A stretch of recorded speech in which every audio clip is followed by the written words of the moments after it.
दौंड तालुक्यात स्वाभिमानी जनता दादांच्या पाठीशी. समोरच्यांना वाटतंय सगळं आव्हान आहे, ते लंगडं आव्हान आहे. विकास त्यांना दिसत नसला तर त्यांनी चष्मा बदलावा. शिक्षणाच्या मुद्द्याचा कुठलाही परिणाम आमच्या दौंड तालुक्यामध्ये तो होणार नाही. विरोधक 5 वर्ष दौंड तालुक्यामध्ये दिसले नाही. खऱ्या अर्थाने आज आमची वस्ती आदिवासी भागातून बाहेर आली असं दादांच्या ह्यावेळेस हॅट्रिक होणार, फिक्स आमदार होणार. तो हे कळण्यासाठी त्या आमदाराचं तेवढं शिक्षण झालेलं पाहिजे. विरोधकांना एकच भीती, आता दादांना लीड किती. आणि विरोधकांनी ज्यांचं तिकीट घेतलेलं आहे ते सुद्धा दादांचं अस्तित्व मान्य करते. फुल फॅमिली ही अत्यंत सुसंस्कृत फॅमिली आहे हे सुप्रियाताईंच्या तोंडातून किती वेळा तरी ताईंनी बोलून दाखवले. तर विरोधकांनी एक तरी मुद्दा असा सांगावा की आम्ही या आधारे निवडणूक लढवतोय. काम केलेले त्यामुळे दादा आमदार होणारच.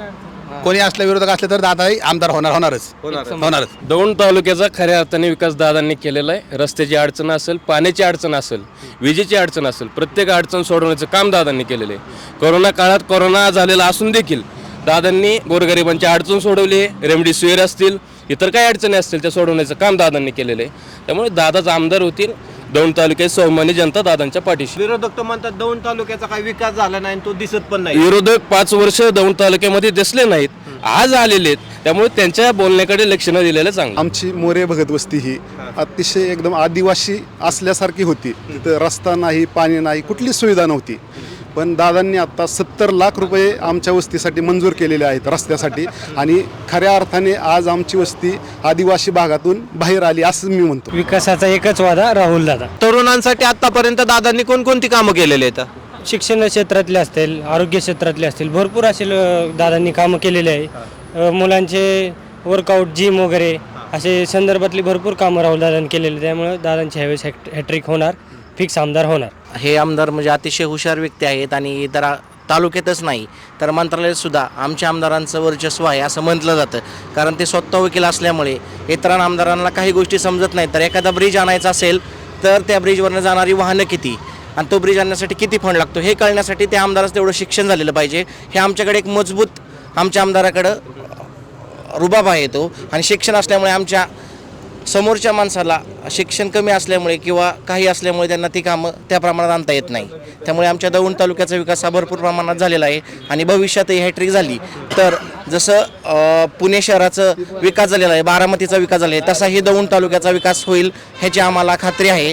आणि फक्त दादाच येणार आणि विरोधकांना एकच भीती, आता दादांना लीड किती. कुठल्या हॉस्पिटलमध्ये गेल्यानंतर कशा प्रकारे त्या पेशंटला ट्रीटमेंट मिळेल ही 100% दादांना माहिती असतं. त्यामुळे दादांना आरोग्याच्या बाबतीत इतकं मोठं वरदान आहे तालुक्यामधून. विरोधकांना सुद्धा कोरोनाच्या काळामध्ये विरोधकांना सुद्धा बेड अवेलेबल करून दिले, रेमडेसिवीर इंजेक्शन अवेलेबल करून दिले. म्हणजे दादा कधीही पाहत नाहीत की हा विरोधी पार्टीचा आहे की आपल्या पार्टीचा आहे. आरोग्याच्या बाबतीत दादांकडे गेल्यानंतर 100% त्याचा रिझल्ट मिळतो, म्हणजे मिळतो, ह्यात कसलंही डाऊट नाही आहे. आणि विरोधकांनी ज्यांचं तिकीट पवार साहेब तालुक्यामध्ये आल्यानंतर दादांचं 100% गुणगान गातात. सुप्रियाताई कुल फॅमिली ही अत्यंत सुसंस्कृत फॅमिली आहे हे सुप्रियाताईंच्या तोंडातून किती वेळा तरी ताईंनी बोलून दाखवले. आणि त्यामुळे ह्या विरोधकांनी कशाच्या बेसवर लोकांपाशी जातात आणि कशाच्या बेसवरती मतं मागतात हेच जनतेला प्रश्न पडलेला आहे. तरुणांसाठी 100%, तरुणांसाठी जर दादांचं योगदान नसतं तर हा तरुण वर्ग दादांपाशी थांबलाच नसता. माझ्या गावामध्ये एका मेसेजवरती दादांनी मला 15 लाखाची जिम आणि 21 लाखाचं व्यायामाचं साहित्य दिलेले.